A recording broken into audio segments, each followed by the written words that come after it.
Hello बच्चों, सुप्रभात। मैं श्रीमती मोनिका देवी कक्षा 5वीं में विषय की हिंदी ऑनलाइन कक्षा में आपका स्वागत करती हूँ। बच्चों, कल हमने अपना जो अध्याय 3 पढ़ा था, उसके बाद उसके हमने जो प्रश्नोत्तर और शब्दार्थ लिख लिए थे। आज हम उसी अध्याय का प्रश्न नंबर 2 करेंगे, जो है निम्न प्रश्नों का उत्तर विस्तार पूर्वक दें। तो इसमें क्या बताया है कि लेखिका अपनी पहली केरल यात्रा में वहाँ रंगों की छटा पर विशेष ध्यान देती है। उनके अनुभवों का वर्णन अपने शब्दों में करें। इसमें क्या बताया गया कि लेखिका जब केरल की अपनी यात्रा पर गई तो उसने वहाँ किस पर ध्यान दिया? विशेष रंगों की छटा पर, रंगों की सुंदरता पर, कि वहाँ हर चीज़ में रंगों का कुछ खास विशेष दे रहा था। कि जैसे केलों की दुकान थी, उसमें बताया गया था कि 3 रंग के केलों की दुकानें सजी हुई थी। झील में पानी में जो परछाई पड़ रही थी, जिससे अलग अलग रंग थी। मिट्टी के बारे में बताया कि वहाँ भूरे रंग की मिट्टी थी। तो वहाँ जिधर भी जिस तरफ देख रही थी, रंगों का विशेष रोमांचक था। रंगों को देखकर वहाँ की सुंदरता को 4 चांद लग जाते हैं। तो वो लेखिका ने केरल की यात्रा में रंगों की छटा पर विशेष ध्यान देती है। उनके अनुभवों का, उनके अनुभव जो आपने पाठ में पढ़े और सुने हैं, वो कैसे लगे, वो आपको अपने शब्दों में लिखना है। अगला है, क्या आपको इस पाठ का शीर्षक सही लगता है? इस पाठ का शीर्षक का मतलब क्या होता है कि नाम क्या है। यदि धरती पर स्वर्ग है तो क्या ये आपको सही लगता है? अगर सही लगता है तो अपने उत्तर हेतु कारण भी बताएंगे कि आपको कारण बताना है कि आपको ये सही क्यों लग रहा है। अगर ये सही नहीं लग रहा तो क्या है, इस पाठ को यदि आप कोई और शीर्षक देना चाहें तो क्या देंगे? या तो हमें ये देना पड़ेगा कि इस पाठ का जो शीर्षक है वो हमें सही लगता है, तो हमें कारण बताना होगा कि हमें सही क्यों लग रहा है। यदि आपको वो सही नहीं लग रहा तो इसमें हमें दूसरा शीर्षक लिखकर उसका कारण बताना होगा कि आपको ये क्यों अच्छा लगा। ये प्रश्न भी हम अपने शब्दों में खुद ही लिखेंगे। दोनों प्रश्न हमें खुद लिखने हैं अपनी रफ कॉपी में। अगला प्रश्न है हमारा, नीचे कुछ वाक्य गलत क्रम में दिए गए हैं। नीचे जो कुछ वाक्य हैं वो गलत क्रम में, मतलब सीरियल वाइज नहीं है। इनकी सीरीज को हमें सही करना है।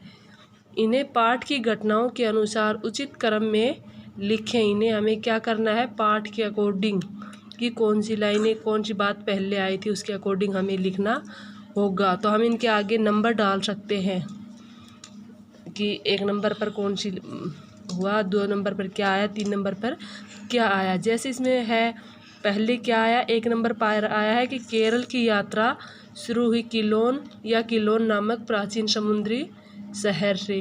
तो ये लाइन हमारी शुरुआत से हुई थी, तो ये 1 नंबर पर है। दूसरी आई थी कि ऑटो वाला भाषा न समझ करने के कारण अष्टमुड़ी झील से कहाँ ले गया, वीरभद्र मंदिर जो 9-10 किलोमीटर दूर था वहाँ ले गया। उसके बाद है कि अष्टमुड़ी की एक अलग ही सुंदरता देखी। एक और वह समुंदर से मिल रही थी और दूसरी ओर उसमें सघन हरे वृक्षों से लदे द्वीप थे। अगला है, टेकड़ी पेरियार वन अभ्यारण्य के किनारे बसा एक हिल स्टेशन। इसके बाद क्या आया है, हमें देखना होगा इनमें से। अगली लाइन है हमारी अभ्यारण्य, इसके बाद टेकड़ी पर्यावरण अभ्यारण्य के बाद क्या आया था, अभ्यारण्य के वहाँ दृश्य के बारे में। अभ्यारण्य की झील में नौका विहार में हमने किनारे पर चरने या पानी पीने आए जंगली भैंसों, सुअरों और 12 सींगों के झुंड देखे। उसके बाद क्या हुआ, हमारी लास्ट यात्रा कहाँ पर पूरी हुई, केरल में। हमारा अंतिम पड़ाव कुमारकोम में था। कहाँ था, कुमारकोम में। वहाँ एक वेमनवाड़ा जो झील है उसके पास बताया गया था। तो इनमें से हमें सभी लाइनों में क्या करना है कि जो लाइन पाठ के अकॉर्डिंग पहले आई है, जिस बात की चर्चा पहले हुई है, उन पर हमें नंबर डालना होगा कि पहले कौन सी हुई, उसके बाद क्या हुआ। ये हमें अपनी बुक के अंदर ही नंबर डालकर पूरा करना होगा। और प्रश्न नंबर 2 का भाग 1 और 2 है, वो दोनों हमें रफ कॉपी में अपने ही शब्दों में लिखना होगा। उसके बाद हमें अपनी वर्कबुक में जो अभ्यास पत्र 1 है वो करना है। उसमें क्या करना है, हमें पत्र लेखन करना है। क्या करना है, पत्र करना है। अपनी किसी यात्रा के बारे में अपने मित्र को पत्र लिखकर बताएं। जैसे लेखिका ने अपनी केरल की यात्रा में बताया है, वैसे ही हम कभी भी अपनी किसी भी यात्रा पर गए हैं, उस यात्रा का वर्णन करके उस यात्रा के बारे में अपने मित्र को पत्र लिखकर भेजना है। इससे पहले मैं आपको बता देती हूँ कि पत्र भी 2 प्रकार के होते हैं। पत्र भी 2 प्रकार के होते हैं, एक तो औपचारिक और एक अनौपचारिक पत्र। औपचारिक पत्र क्या होते हैं, जो हम ऑफिस से संबंधित, किसी भी कार्यालय से संबंधित लिखते हैं। किसी व्यापारी कंपनियों को, प्रकाशकों, संपादकों या कार्यालयों में लिखते हैं, वो कौन से पत्र होते हैं, औपचारिक, जो नियमों से बंधे होते हैं। और अनौपचारिक पत्र वे होते हैं जो हम अपने मित्रों या सगे संबंधियों, रिश्तेदारों या अपने प्रियजनों आदि किसी को भी लिखते हैं, अपने रिलेशन में लिखते हैं, वो कौन से होते हैं, अनौपचारिक पत्र। उन्हें हमें अपने उससे अकॉर्डिंग लिखने होते हैं। कितने प्रकार के पत्र बताए, 2, औपचारिक और अनौपचारिक। औपचारिक तो कौन से होते हैं, जिनको हम फॉर्मल बोलते हैं, जो अपने ऑफिस संबंधी कार्यालयों में लिखते हैं वो। और अनौपचारिक पत्र जो जिनको हम इनफॉर्मल लेटर बोलते हैं। अनौपचारिक वो होते हैं जो हम अपने मित्रों, संबंधियों या रिश्तेदारों या प्रियजनों को लिखते हैं। तो इसमें हमें अपनी यात्रा के बारे में अपने मित्र को पत्र लिखना है। किसको लिखना है, मित्र को। तो ये कौन सा पत्र होगा, अनौपचारिक। कौन सा होगा, अनौपचारिक पत्र। तो इसमें सबसे पहले हमें ऊपर अपना एड्रेस लिखना होगा। एड्रेस में हमारा कोई भी हो सकता है। यहाँ जैसे मैंने लिखा है 101 अशोक नगर, ये जगह कहाँ है, जैसे नई दिल्ली में है। आप जयपुर, आगरा, बम्बई में एनी स्थान का लिख सकते हैं। और जिस दिनांक को हमें पत्र लिख रहे हैं वो दिनांक हमें यहाँ लिखनी होगी। उसके बाद हमें अपने मित्र का नाम लिखना होगा। प्रिय मित्र रजत, सप्रेम नमस्कार, नमस्ते, कुछ भी कर सकते हैं। उसके बाद है हम उनसे अपना हालचाल बताएंगे और उनका हालचाल जैसे पूछते हैं। तो इसमें बताया कि मैं यहाँ अच्छा हूँ, आशा करता हूँ कि तुम भी कुशल होंगे। आज मैं तुम्हें इस पत्र के द्वारा अपनी एक यात्रा के बारे में बताने जा रहा हूँ। हमारे स्कूल से मुझे शिमला की यात्रा पर जाने का अवसर मिला। कहाँ जाने की यात्रा का अवसर मिला, शिमला पर। मेरे साथ कक्षा अध्यापक व मेरे सहपाठी भी थे।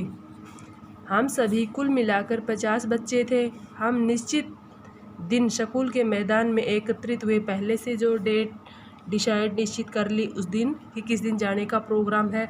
उस दिन स्कूल में सारे एकत्रित हुए, इकट्ठे हुए। वहाँ से सुबह 5 बजे रवाना हुए, यानी चल दिए।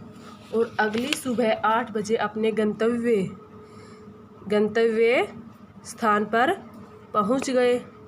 रास्ते में मित्रों के साथ बहुत सी बातें की, गाने सुने और प्रकृति का सुंदर दृश्य देखा। सभी बच्चे अलग अलग अपनी क्रियाकलाप कर रहे थे, कुछ गाने गा रहे थे, कुछ बातें कर रहे थे, कुछ प्रकृति का दृश्य देख रहे थे। तो ये सभी का अलग अलग वो था। वहाँ पहुँचने पर क्या हुआ, ऊंचे ऊंचे वृक्ष, बर्फ़ से ढके पहाड़, बहते झरने, वहाँ की सुंदरता हम सब के बीच बातचीत का विषय बन गई। फिर हमने वहाँ के धार्मिक स्थान आदि देखे। यानी जहाँ उस दृश्य का जो वर्णन है, 1 सप्ताह की यात्रा के उपरांत में नहीं, बाद में हम सभी घर लौटे। 1 सप्ताह तक वहाँ शिमला के शहर की कि सुंदरता का दृश्य का नज़ारा देखा, एंजॉयमेंट किया। इसमें कह रहा है कि मैंने वहाँ की कुछ तस्वीरें कैमरे में कैद कर रखी हैं। वहाँ से कुछ तस्वीरें कैमरे में कैद कर रखी है, यानी उनकी फ़ोटो ले रखी है। अवसर मिलने पर मैं आपको दिखाऊंगा। यह स्थान बहुत सुंदर और रोमांचकारी था। अंकल और आंटी को मेरा नमस्कार। मैं तुम्हारे पत्र का इंतज़ार करूंगा, यानी जवाब के लिए कह रहा है वो उसको। लास्ट में लिखेंगे तुम्हारा मित्र राकेश। अब मैंने इस पत्र में आपको शिमला की यात्रा के बारे में बताया है कि ज़रूरी नहीं है कि आप सभी शिमला की यात्रा के बारे में ही लिखें, सभी की अलग अलग यात्रा हो सकती है। तो आपने जब भी कहीं भी किसी भी स्थान की यात्रा की है, आप उस स्थान का वर्णन अपने शब्दों में लिख सकते हैं कि वहाँ आपने कैसा अनुभव किया, वो यात्रा आपके लिए कैसी रही, आप कब गए, कैसे गए, कौन गए, वो आप अपनी यात्रा के बारे में लिखकर अपने मित्र को बता सकते हैं। कि ज़रूरी नहीं कि आप शिमला यात्रा के बारे में ही लिखें, आप किसी भी स्थान पर गए हैं उसका वर्णन और जैसा आपने वहाँ महसूस किया है वो इस पत्र के माध्यम से आप लिख सकते हैं। मैंने तो आपको एक उदाहरण के तौर पर बताया कि ऐसे लिखना है, ठीक है। आगे ये हमें अपनी वर्कबुक में अभ्यास पत्र जो 1 है वो करना है। Okay students, be happy and be safe. Okay.